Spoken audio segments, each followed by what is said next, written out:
रोखठोक, बेधडक आणि नेमक्या घडामोडींचा अचूक वेध घेणारं एकमेव विजनरी बातमीपत्र विन टीव्ही मराठी.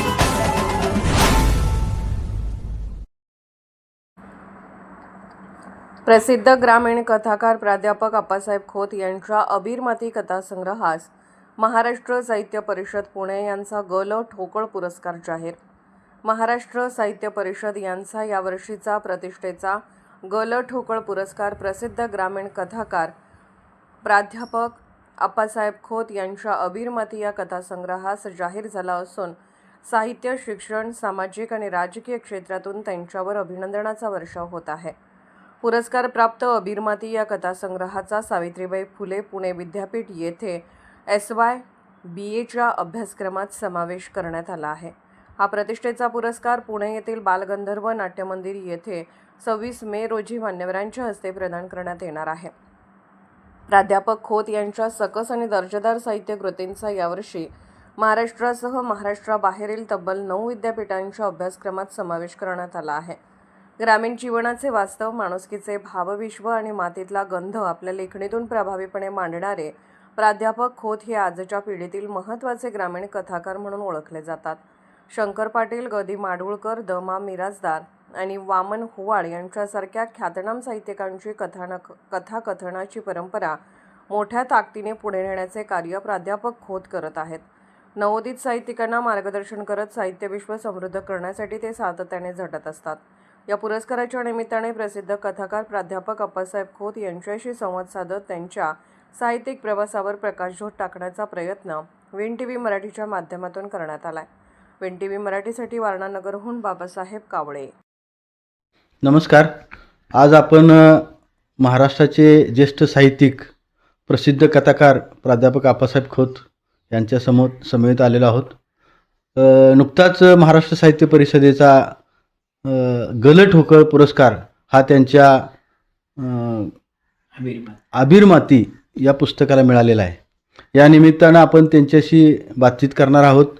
सर्वप्रथम त्यांना हा जो पुरस्कार मिळाला आहे या पुरस्काराबद्दल विन टीव्ही परिवाराच्या वतीने मी त्यांचं मनापासून हार्दिक अभिनंदन करतो. त्यांच्या भावी साहित्यिक वाटचालीस मनापासून शुभेच्छा व्यक्त करतो. आणि त्यांना जो हा पुरस्कार मिळाला आहे या संदर्भात त्यांनाच आपण विचारू की या पुरस्काराचं स्वरूप, आणखीन कशा पद्धतीचा हा पुरस्कार आहे आणि ह्या पुरस्कारामध्ये आपल्या पुस्तकाची निवड कशा पद्धतीने झाली याबद्दल त्यांच्याशीच आपण चर्चा करूया. नमस्कार, मी आप्पासाहेब खोत.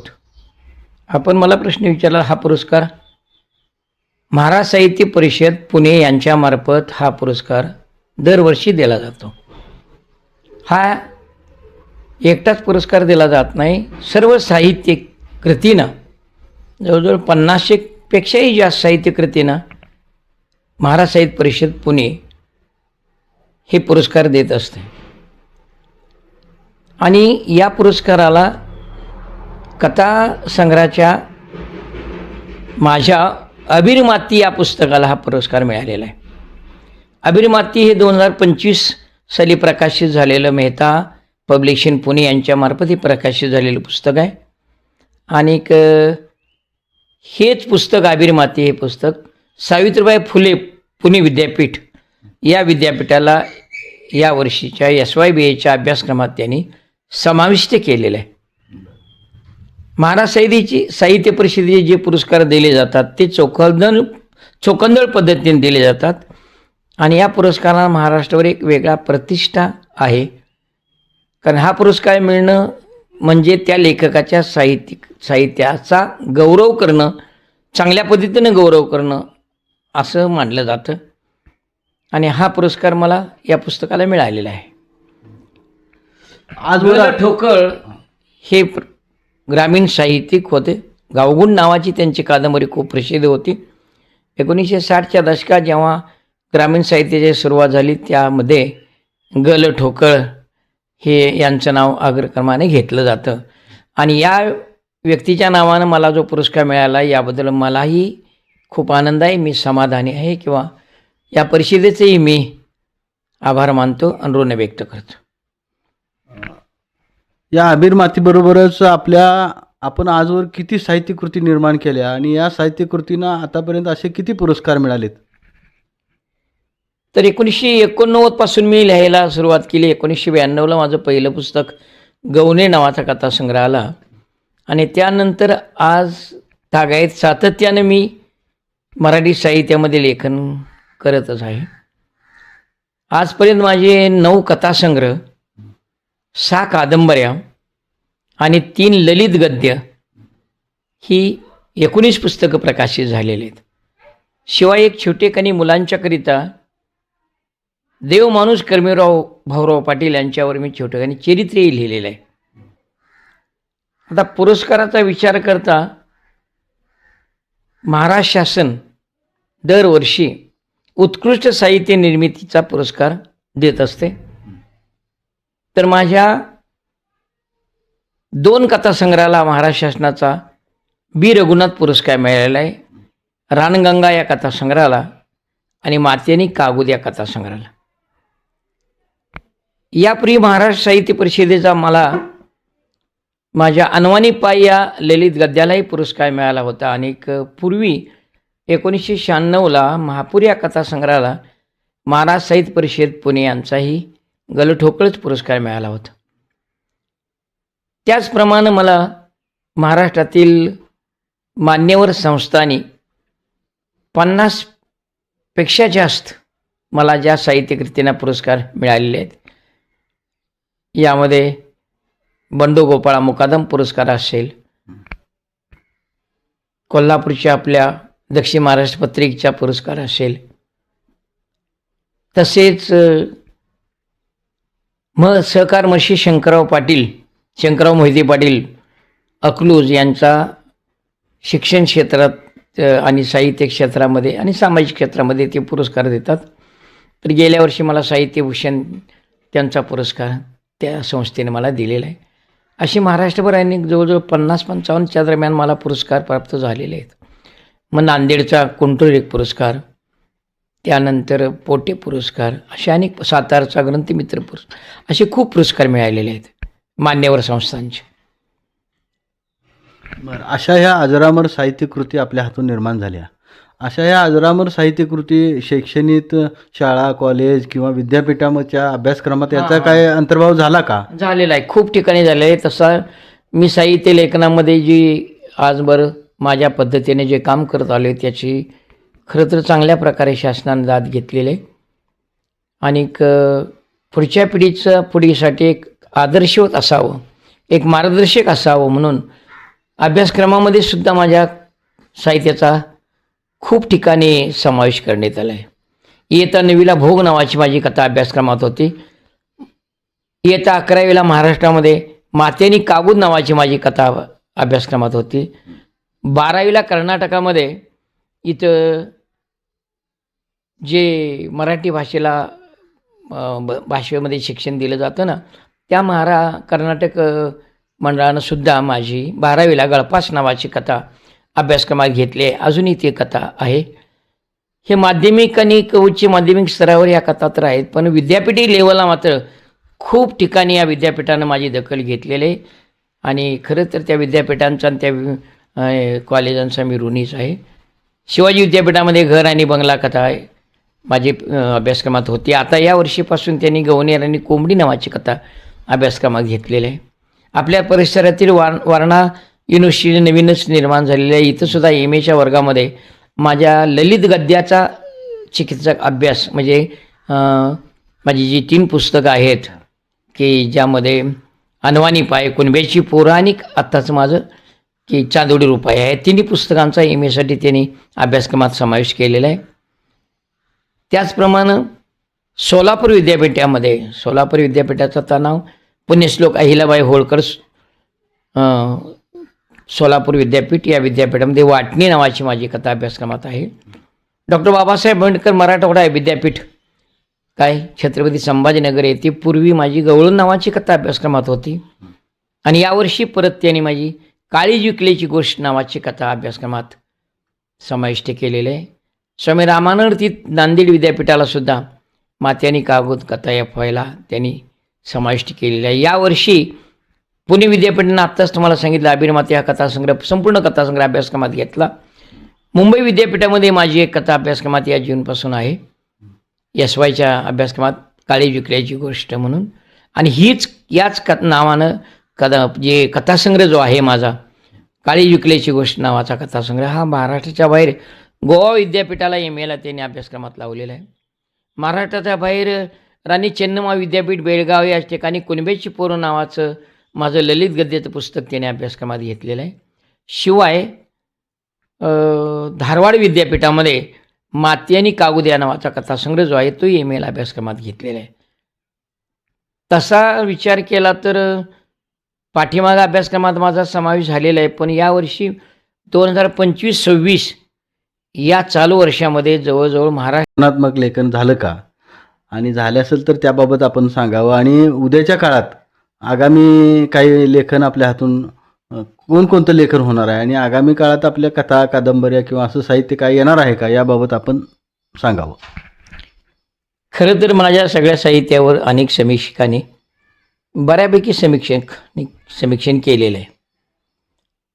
तसं विचार केला तर ज्या प्रमाणात व्हायला पाहिजे होतं समीक्षण माझ्या पुस्तकांचं साहित्यिकांनी विचारांत करणं गरजेचं होतं, पण ते काय झालं नाही. तरी पण 7 मान्यवरांनी माझ्या साहित्यावर MPhil केलेलं आहे, 2-3 PhD केलेले आहेत. ही एक जमेची बाजू आहे.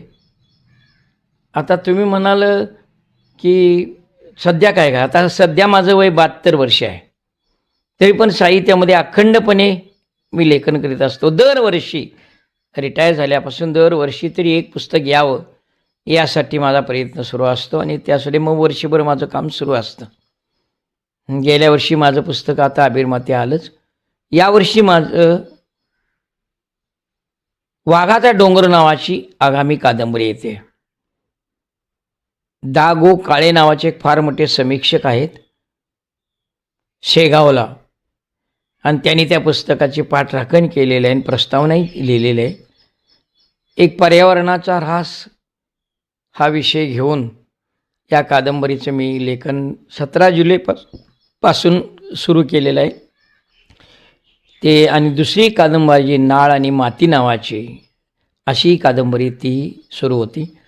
17 जुलैपासून आज अखेर ह्या 2 कादंबऱ्या मी 2-3दा लिहून आणि माझ्या मित्रांचे संभाषण करून किंवा चर्चा करून ह्या पूर्ण केलेल्या आहेत. 250 पानाच्या या दोन्ही कादंबऱ्या तयार आहेत. यावर्षी वाघाचा डोंगर ही कादंबरी येत्या महिन्याभरात माझी प्रकाशित होते आहे. आणि कथाकथनाच्या माध्यमातून तुम्हाला माहितीच आहे की महाराष्ट्रभर माझे जवळजवळ 2500च्या पुढं कार्यक्रम झालेले आहेत. ETVवर, रेडिओवरती सगळीकडं झालेले. अखिल भारतीय साहित्य संमेलनामध्ये तरी मला या मंडळानं 2 वेळा कथाकथनाच्या सत्राचा अध्यक्षपदाचा मान दिलेला आहे. 8-9 वेळा मी अखिल भारतीय साहित्य संमेलनात कथाकथनासाठी गेलेलो आहे. आणि सगळ्यात एक महत्त्वाची गोष्ट म्हणजे गेल्या वर्षीपासून म्हणण्यापेक्षा गेल्या वर्षी आणि यावर्षी साहित्य अकादमी दिल्लीला दरवर्षी जो साहित्य महोत्सव भरला जातो, या साहित्य महोत्सवामध्ये भारतात जेवढ्या भाषा लिहिल्या जातात आणि ज्याच्यावर साहित्य लिहिलं जातं, बोलल्या जातात, त्या 23 भाषेतील विद्वान साहित्यिक किंवा मान्यवर साहित्यिक तिथं आलेले असतात आणि विचारांचं आदान प्रदान होतं. आणि कथा वाचनाच्या संदर्भात गेल्या वर्षी मला साहित्य अकादमी याने बोलवलं होतं, यावर्षीही मला साहित्य अकादमीने बोलवलं होतं. अशा प्रकारच्या माझ्या साहित्याचं हळूहळू काम सुरू आहे. आणि ज्याप्रमाणे अभ्यासक्रमात अनेक विद्यापीठांनी घेतलं, माध्यमिक उच्च माध्यमिक स्तरावर जसं आलं तसं साहित्य कॉलेज आता सुरू झालेले आहेत. या साहित्य कॉलेजमध्ये नगरच्या एका कॉलेजनं कला वाणिज्य महाविद्यालय मराठा समाजाचं आहे, त्या समाजात कॉलेजनं माझी एक कथा स्वीकारलेली आहे. शिवाय कोल्हापूरचं जे महावीर कॉलेज आहे, या महावीर कॉलेजमध्ये सुद्धा माझे ₹1.25 शासनकाठी नावाचं ललित गद्याचं त्यांनी स्वीकृत केलेलं आहे. अशा प्रकारे काम सुरू आहे. पुरस्कार मिळाला, आता गलेठोकळ पुरस्कार मिळाला. हा पुरस्कार सन्मानाचा तर आहेच, पण माझ्या दृष्टीने ती माझी एक जबाबदारी म्हणून त्या पुरस्काराकडे मी बघतो. पुरस्कार मिळाल्यानंतर लेखकाची जबाबदारी वाढते, सामाजिक भान ठेवून समाजाला नवी दिशा मिळावी असं माझं जे साहित्य आहे प्रबोधनात्मक, मनोरंजनात्मक आणि नवी दिशा देणारं सकारात्मक साहित्य जे आहे तीच वाटचाल मी साहित्या नेहमी माध्यमातून लिहिण्याच्या माध्यमातून करत राहणार आहे. आगामी माझ्या या 2 कादंबऱ्याच आहेत आणि 2 कथासंग्रह आणि एक व्यक्तिचित्र लिहिण्याचा माझा मानस आहे. बघूया आता शरीर कसं साथ देतं तसं पण करत राहणार आहे. आपण एक प्रतिभासंपन्न साहित्यिक आहात. महाराष्ट्रात आपला नावलौकिक आहे. उद्याच्या काळात आपल्यासारखे असंख्य नवोदित साहित्यिक निर्माण व्हायला पाहिजेत, नवोदित लेखक निर्माण व्हायला लागलेत. तर या नवोदित लेखकांना आपण काय संदेश द्याल? आता खरं तर ही लेखनाची प्रक्रिया ही सातत्यानं जर तुम्ही कॉलेजच्या जीवनात लिहित असला तर लिहित राहिलं पाहिजे. लिहिता हात तुमचा जर असेल तर तुम्ही सातत्याने लिहितच राहता. जर एखाद्या वेळी कुठल्याही प्रसंगाने ते बंद पडलं तर पुन्हा होत नाही. सातत्य महत्त्वाचं, कारण प्रॅक्टिस मेक्स मॅन परफेक्ट असं म्हटलं जातं.